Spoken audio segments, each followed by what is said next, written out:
Hi everyone, welcome to the JungleBooster session this evening. Away in just a minute or so, just flicking over from the previous session where we're talking about startups. So we're just getting all of the I's dots and T's crossed to get us underway this evening. We are talking Amazon FBA launching down under very soon, so can't wait for that. We'll get into tonight's session in just a minute or so. We are talking product samples and validating products. So tonight should be a good session. We'll get underway in just a minute. Again, my name's Nathan. If you're watching this live, junglebooster.com/live. You can jump into the chat box with us this evening. If you're watching this on the replay, junglebooster.com/replay, and take you to the same place where you can grab all of tonight's notes and even chat with me in there as well if you need to ask any questions on tonight's notes.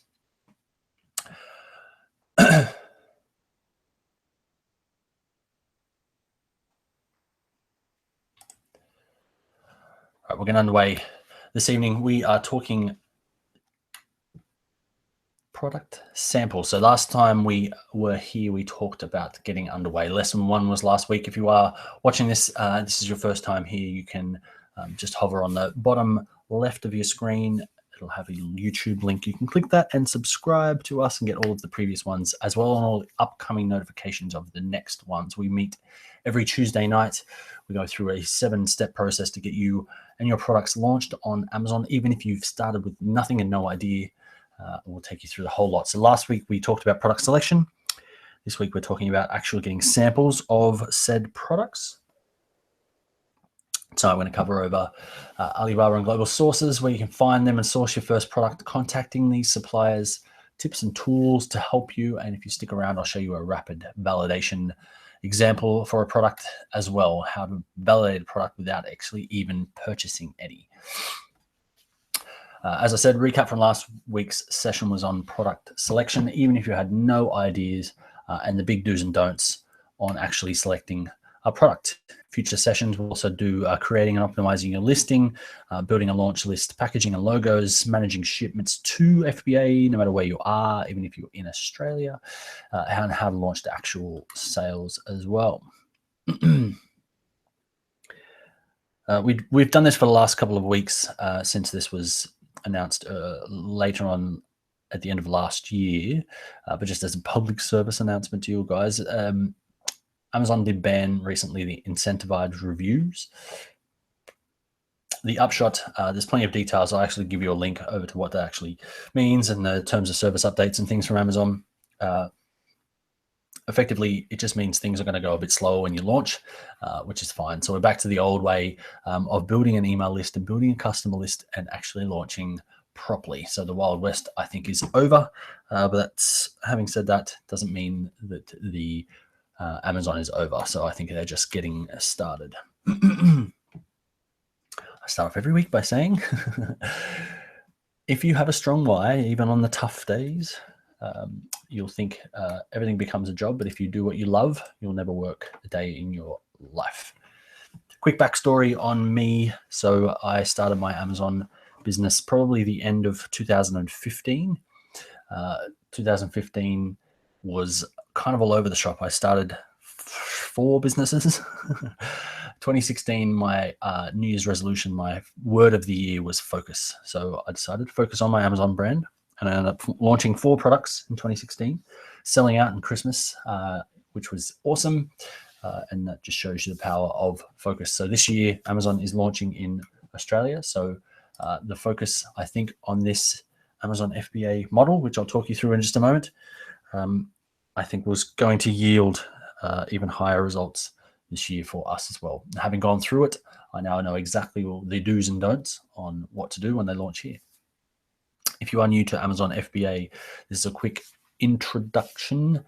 As I said, you can get more details in the previous sessions as well. But effectively, if you've seen any sort of product, logistics, sales for physical products, that sort of thing before, this might make sense. If not, think of it this way. There is some product that needs to be sent to a warehouse, that needs to be sold on a website, needs to be sent, packaged and sent to a customer. And then that customer needs to be told when it's coming, tracking information, and if they have a problem with it, what do they do when they have a problem? So in an e-commerce model or a shipment model that'll be sending it to a warehouse. You warehouse it. You have your own website. You pick, pack, ship, package up, bundle up, all that sort of stuff, send it off. And if the customer doesn't get the tracking information, they call you. If they didn't get the right products, they call you. If they just want to chat, they call you. In the Amazon model, you take your product and you send it off to Amazon. They warehouse it. They have all the space. They use robots to pick, pack, and ship. They have one of the most trafficked websites on the internet. They also do a whole bunch of split testing all the time. They're testing all sorts of things on what conversion rates are going to be and how much people are going to be buying. And they do cart upsells on what people buy. This product was bought with this product. As you have seen, if you search for something on Amazon and you go somewhere else, they'll chase you around the internet saying, come back to Amazon, come back and buy that thing. Here's a picture of it. Come back and buy it. They do all that for you. So your product is the only part of this equation so far.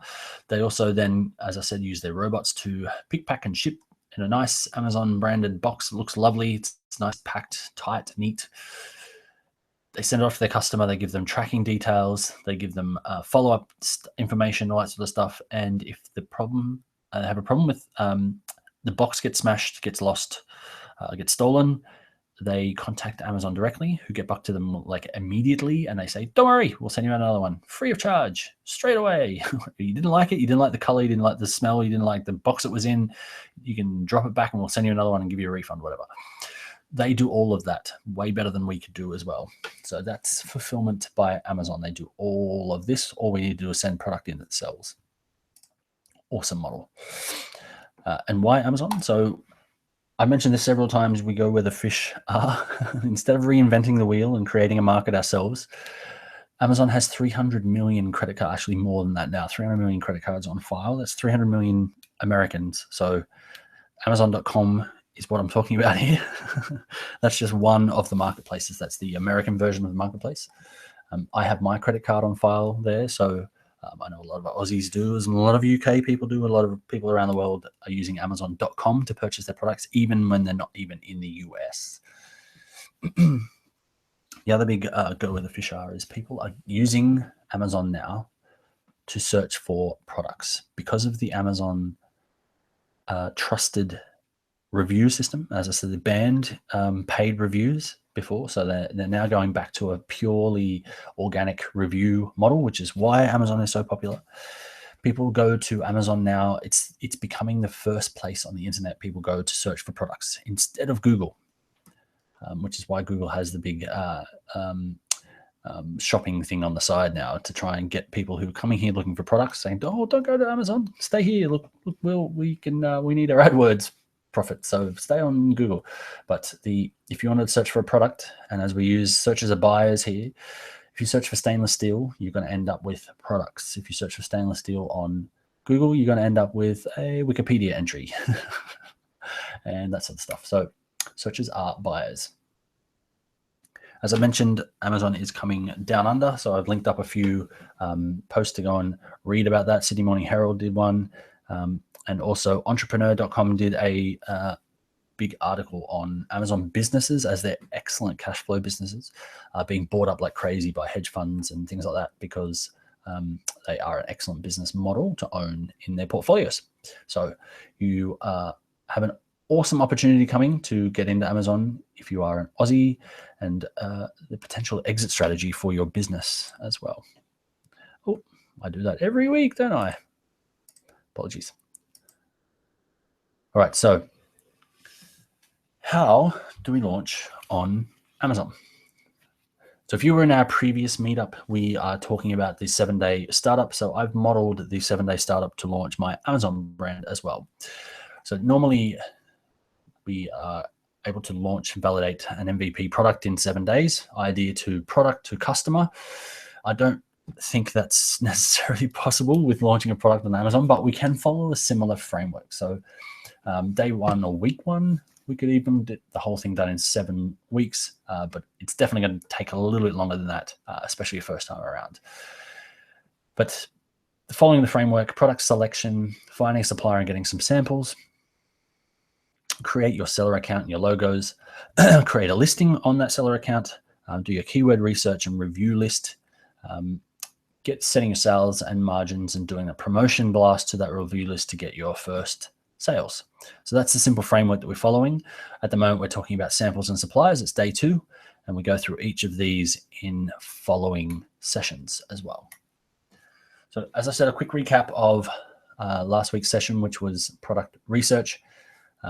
Amazon is built on old school search engine optimization based on a key word. So you type a keyword in, Amazon will give you a set of listings of products that are popular and selling at the moment. It's algorithm based, so it is based on what people are purchasing, but also a bunch of other factors like the click-through rates and conversion rates and how fast it's been selling, how fast it's sold in the past, how good the reviews are, all that sort of stuff. So there is a bunch of information there, but it all starts with a keyword. So if you're looking for keyword ideas and popularity of a market, so let's say we wanted to get into the stainless steel niche, very, very, very, very, very broad, but that's one where we could start. We can use a tool like Merchant Words to get an indication of how deep that market actually is. So we type into stainless steel, which goes and aggregates information about popularity of keyword search terms on Amazon and a few other places as well. We can see that there are 35,000 results of ambiguous terms used in searching on Amazon. And that gives you all of the estimated monthly search volumes. And you can see that the actual term stainless steel gets served almost 1 million times a month. So it's a very popular niche on Amazon. People buy stuff. People buy lots of stuff on Amazon. We type in stainless steel and actually get a sponsored product at the top. Some wipes, stainless steel wipes, which do really well. This, one of my favorite things, is the 12-piece stainless steel cook set, 12-piece cook set for $50. Crazy. And some random friendship rings, cartoon friendship rings. But anyway, let's look at the actual numbers here. So I've typed in a keyword. I'm using a tool called Jungle Scout, which is a really cool tool to save you loads of time when you're doing product research. And it brings back basically all the listings on that page for that search. So you'll see the Wyman is there, the Cook and Home 12-piece stainless steel, the cartoon hands, all that sort of stuff. So it gives you a rank, and the sales rank is what the ranking that Amazon gives based on what's selling the most in the category.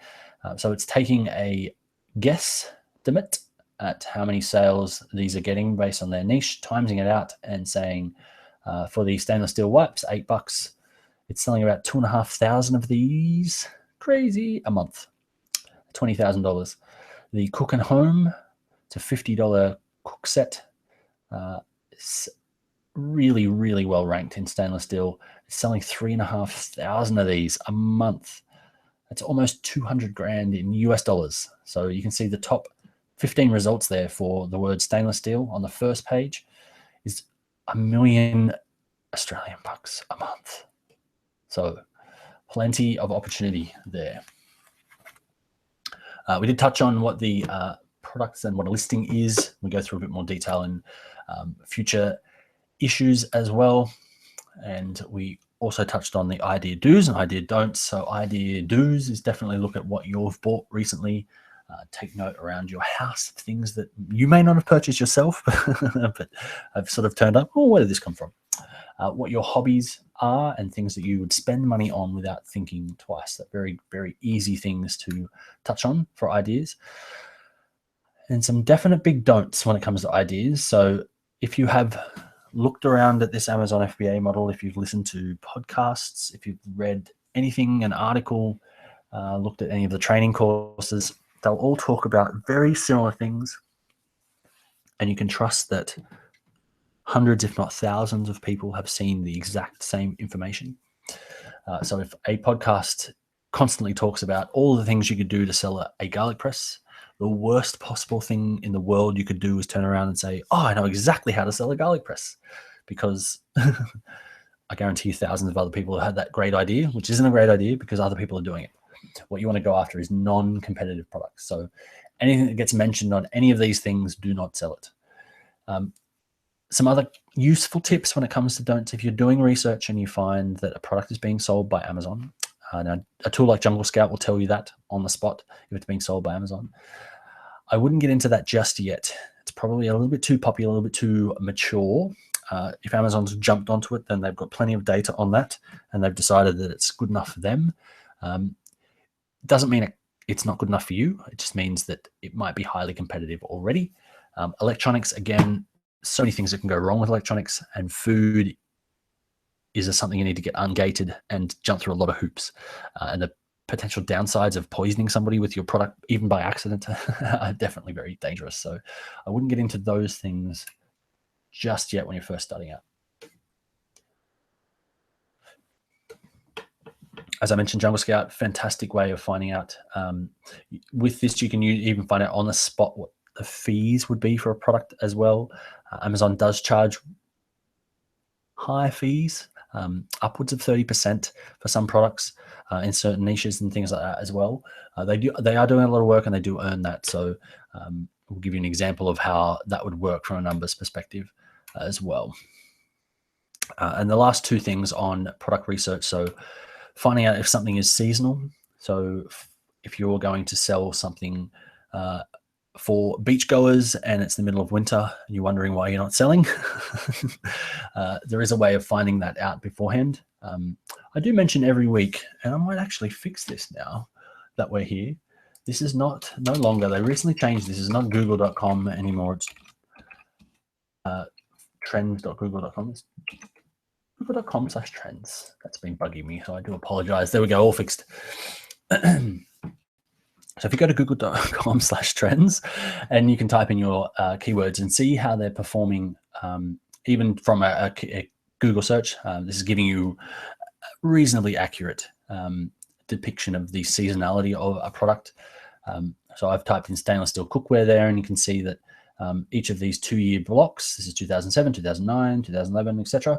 So if we go 2013 to 2015, there's pretty much a spike, 14, 15. So it's just before the end of the year.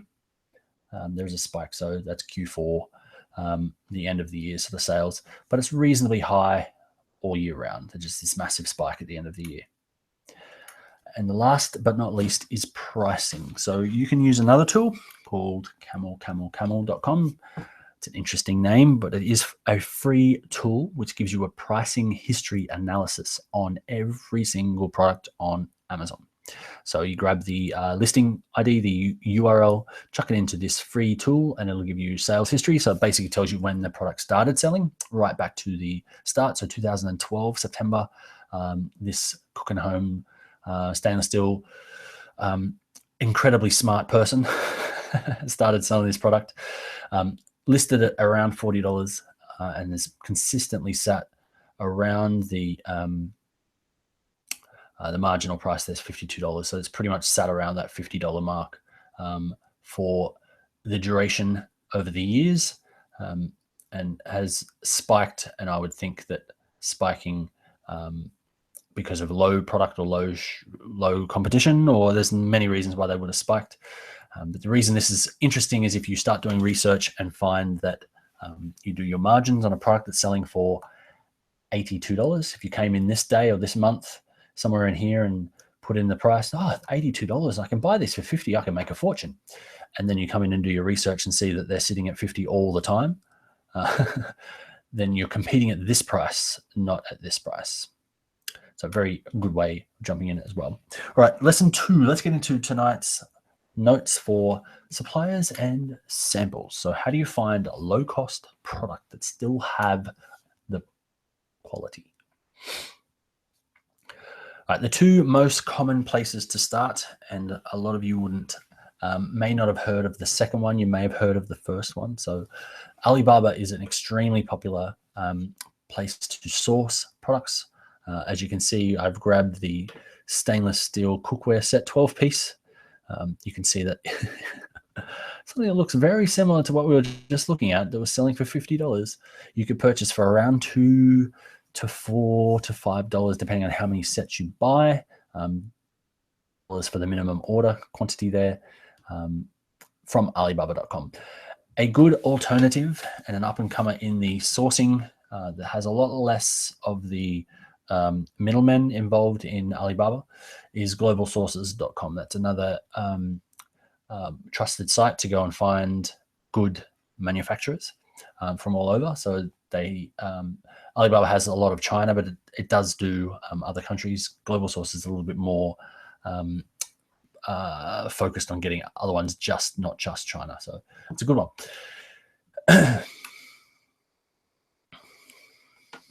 So if you haven't heard of Alibaba.com before, they are doing seminars here in Australia to basically, it's a good indication to us that Amazon is coming here soon. If they're trying to get ahead of the curve and try and find entrepreneurs and B2B e-commerce specialist is coming down to see you guys. So, I'm in B2B or I'm in e-commerce or that sort of stuff. So people that were going to be selling products, business to business, or even business to e-com. Alibaba have been doing this for, I think this was May 2016. So they've been doing this for a while. They're obviously gearing up for Amazon heading down under as well. A couple of tips when you're contacting some suppliers. So say you've gone and researched stainless steel cookware from Alibaba or from global sources. So I recommend the first thing that you do is go and get a real email address, either on your hosting provider or my recommendation is to get something more flexible like Google Apps for Work so that you can use your own domain and multiple of them. Even if you only have one, you can use Google Apps to spread those out and say that you have multiple. So you could be buying department at yourdomain.com. And even though it's only going straight to your email address, you're only paying for one service from Google Apps. It's a great way to do that. And the important thing to note, once you've gotten a real email address, these people are on the other end when you reach out and say, hey, how much is the minimum order quantity and how much can I purchase? And can you send me some free samples? They will get anywhere between 300 and 3,000 of those inquiries a day, depending on the product and depending on the niche, depending on the time of year. Right now, if you reached out, you would get nobody because it's the Chinese New Year. So you're bang out of luck if you're looking for something really quickly right now for the next month or so. So hit them up in about 2 or 3 weeks if you are looking for stuff to get out of China. There are obviously other countries, especially if you're using global sources. You can go to Taiwan, still available. You can go to India and things like that aren't affected by the slowdown in China during Chinese New Year. But when you're reaching out, here are some big tips for making sure that you can get a working relationship with these suppliers. What you want to get is quality sellers. And that is done by, and I'll sort of break this down a few spots. You want to get the 3 magic ticks on Alibaba. So for example, on Alibaba, you want to check trade assurance, gold, and assessed supplier. If you do assessed supplier, you are restricting your search results by about 60%, 70%. There's not a lot of suppliers go through this. This means they were independently assessed. Someone's actually gone out and gone through their factory from Alibaba. It is a good one. It's guaranteed to get you a really good supplier that actually is a factory, not a middleman that's pretending to be the factory and using their photos and stuff, which happens a lot. But the bare minimum gold supplier means they've been around for a while. And trade assurance means they offer like an escrow service.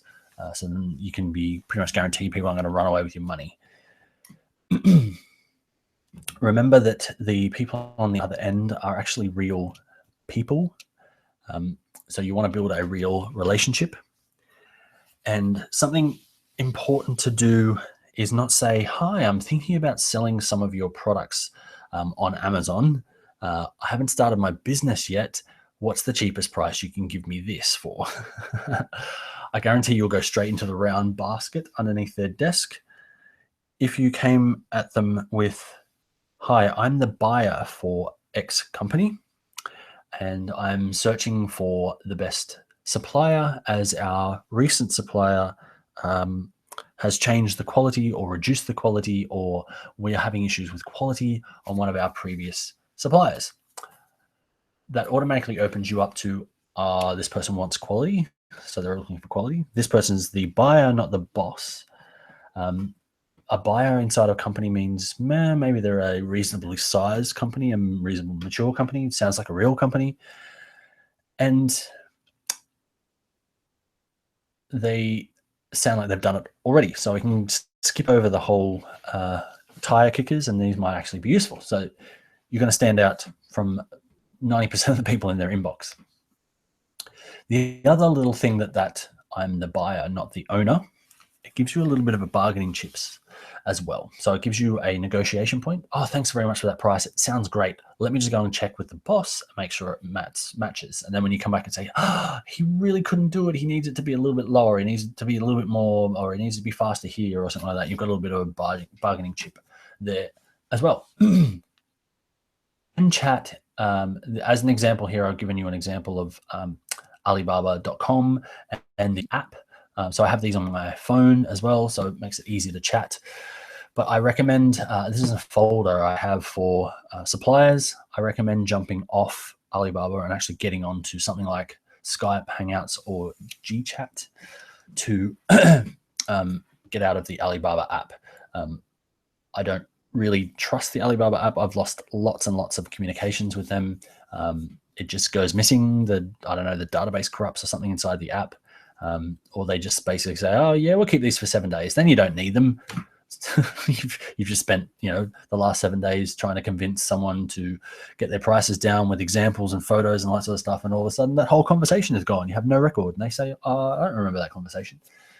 Very painful. So get your conversation off Alibaba and get it onto a normal chat, and then you can follow them up later as well. All right. So do you pay for samples? Yes. And I recommend not starting with the question of what is your minimum order quantity as well.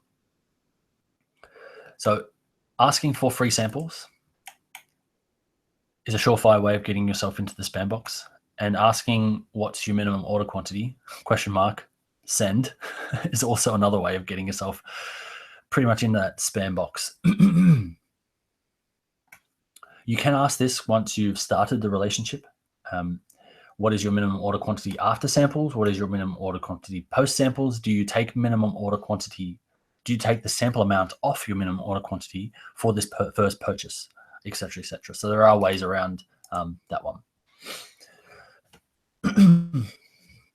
Another tip around minimum order quantity, if you're not sure what minimum order quantity is, if you've never seen MOQ before, this is the basically the listed minimum sets for it to make sense for the manufacturer to go through a sales process with you.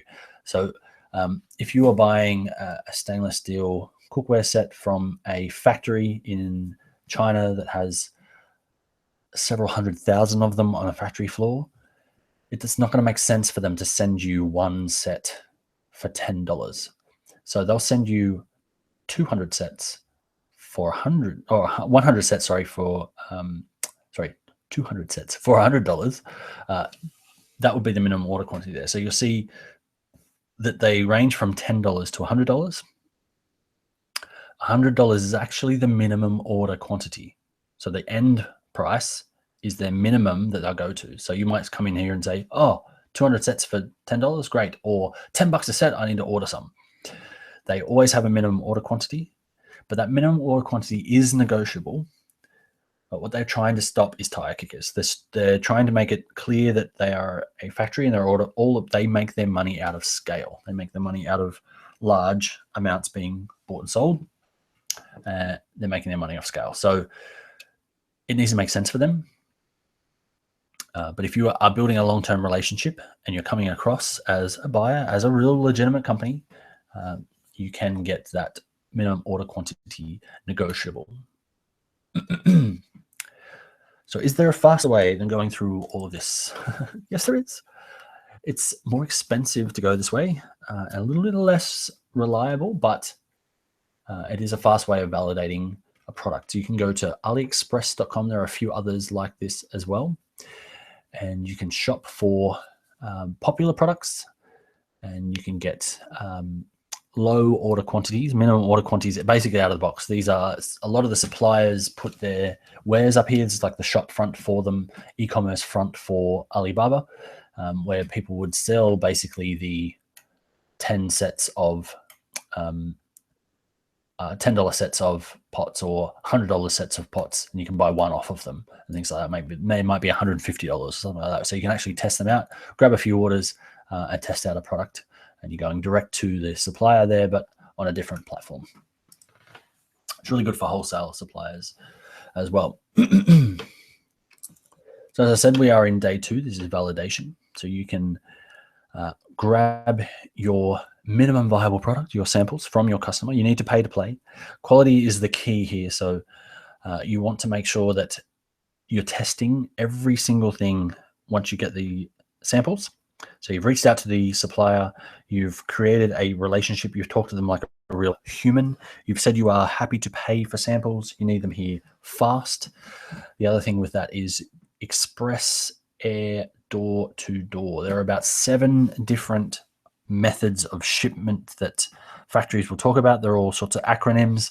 I don't want to go into all of them at the moment. Effectively, if you say, I want express air door to door, there is no ambiguity in that. That is, they will cover all the shipping to get from them to your front door to test these out, and as fast as possible. It is the most expensive way of getting shipments, but it's guaranteed to get here without them saying, yeah, it's been in the dock for 6 months. You got to do the next thing now, which is not what you want. Things like free on board, FOB, they'll try and quote you that, which is basically they just open up the factory door and kick it out and go, good luck. See you later. So express air door to door, get it to you, test it out. You need to pay to play, and you need to check the quality. This is so much more important than getting something out there and trying to make your money back as fast as possible. What you want is a quality product that you can sell for long term with a relationship with a supplier that's going to last, so that you can negotiate pricing, negotiate quality, change up products, and really dominate in the market. All right, so finally, is there more to this Amazon FBA thing? So yes, there is. There's plenty more coming. There's lots of things we need to cover, like inventory management, pay-per-click, which is Amazon's paid service, the way to get traffic straight away to your listings and sales straight away. They have a Google AdWords model built into their own platform, and it's extremely complicated, but very, very, very useful.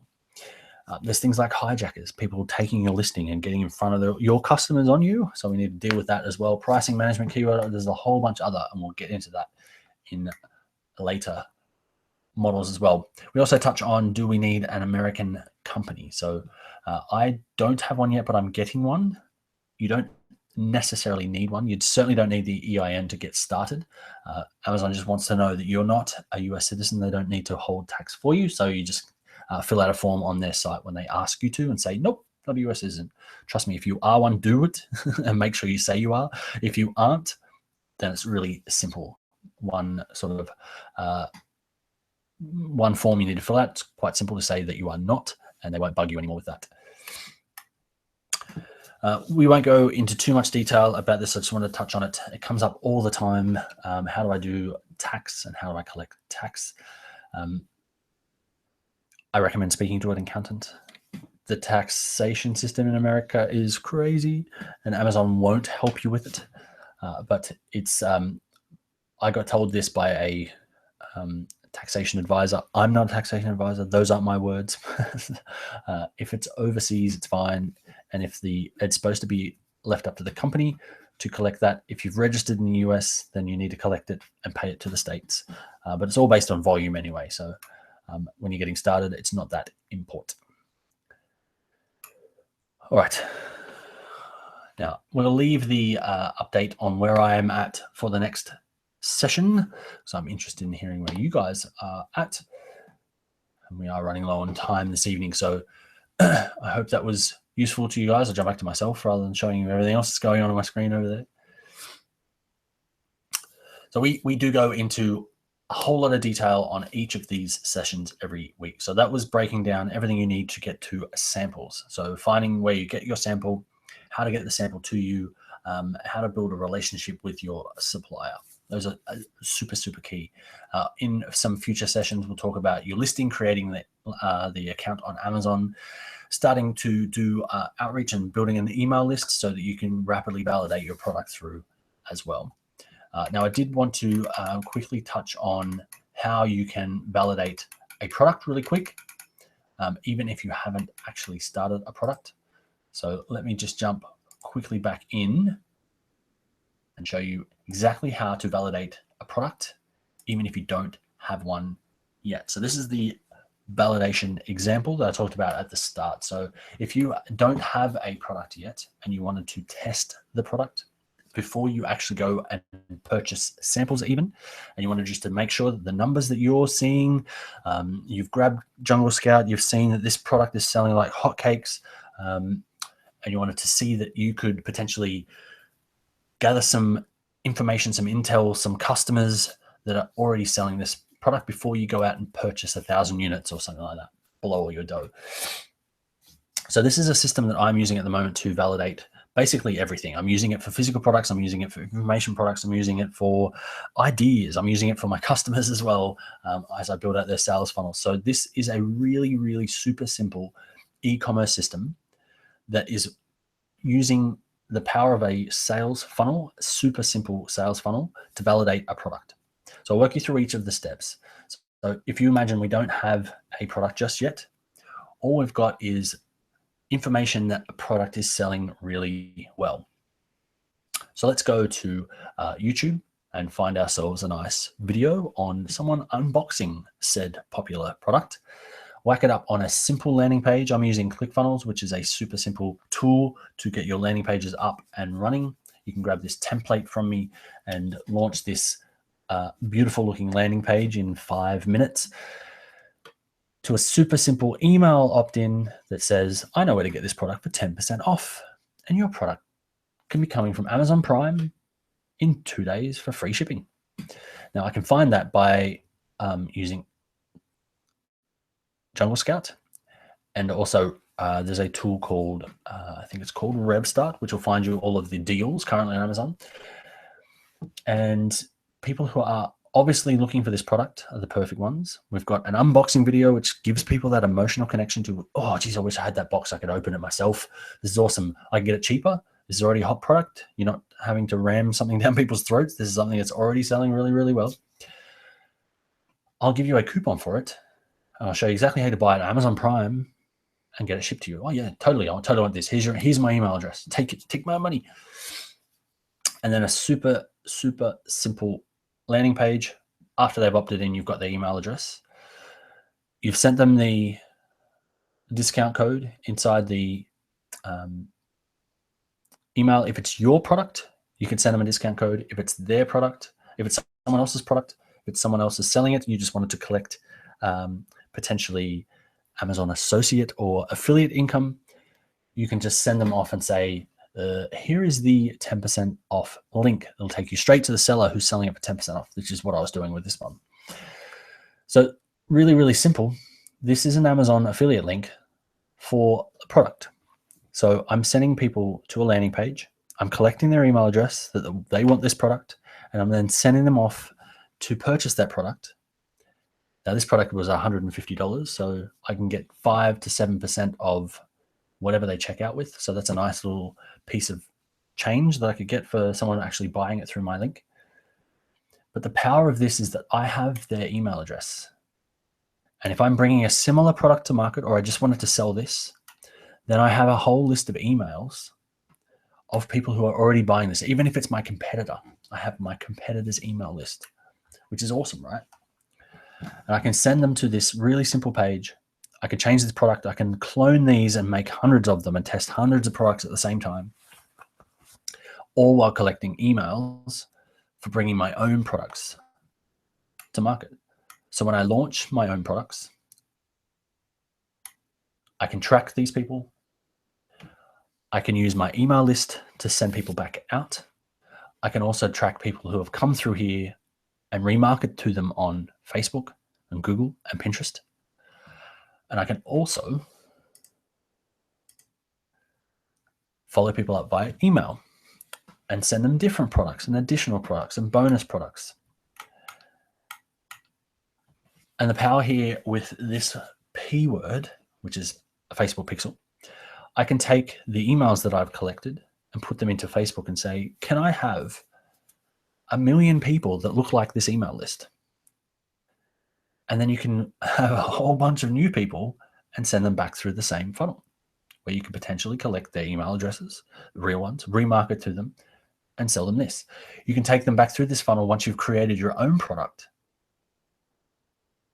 and you've done your research and it said, this is the greatest product in the world, except I wish it came in purple. You now go to your supplier and say, can I have a purple one of these? Because it seems pretty popular. Take the email and the pixel and the Google remarketing and the Pinterest remarketing and send everyone back through and say, you guys asked for it. Here's the purple one. Product research in a box. Super, super easy. Now I can build one of these for you, or you can do it yourself. Super easy with ClickFunnels. As I said, you can have them up and running in 15 minutes. It's a 3-page, 2-page if you want them done now. If you want to run ads to these, you need a 3rd page, which is the privacy policy, so that Google and Facebook don't shut down your account. You need a privacy policy page, but that's included. Very simple, fully hosted, all reliable. You don't need your own website for this. You can have one. We can integrate it with your existing website if you need it. As I said, it does install into that, but I'll do all of this for you. You can do it yourself. I'll even pay for the first month of ClickFunnels for you this evening for $4.97. But if you are just starting out, junglebooster.com/coaching. If you need a hand with any of this tonight, I can give you a hand to get your business up and running. I'm excited to get as many Aussies onto FBA this year as possible, because I think this is our year. It's a new opportunity for us to dominate. Amazon.com has been around for several years in the US. People are making 7-8 figures a month using this model. They're really dominated. There are Aussies doing really well on Amazon.com. As I said, I sold out all of my first range of products over Christmas and New Year's. I haven't even had a chance to restock back in yet. And obviously we've got Chinese New Year at the moment, so it's even more difficult. But I'm holding out now till Amazon launches in Australia. I've got my product research. I've got my customer list. I'm growing that, as I said, with these Amazon product validation systems that I've got. I'm validating a whole range of new products. I'm going to be bringing these all to market when Amazon launches here later in the year. Very exciting. All right, so I hope that was useful, guys. I need to cut it this evening, but that was great fun. We are on lesson 2 of 7. So next week, we'll talk about creating your Amazon listing. We meet every Tuesday at 9 p.m. Western time. If you are watching this live, rapidexample.com/live, you can grab, junglebooster.com/live. I always get them mixed up between the two. You can grab the bonuses for tonight's session. It's a big PDF download of all the things we talked about tonight and more. And if you are watching us on the replay, junglebooster.com/replay to grab all the notes. And you can chat to me on the Facebook chat down the bottom, which stays there all the time. And you can chat direct with me. As I said, if you want to grab a session with me in my diary, junglebooster.com/coaching. And I hope to talk to you all soon.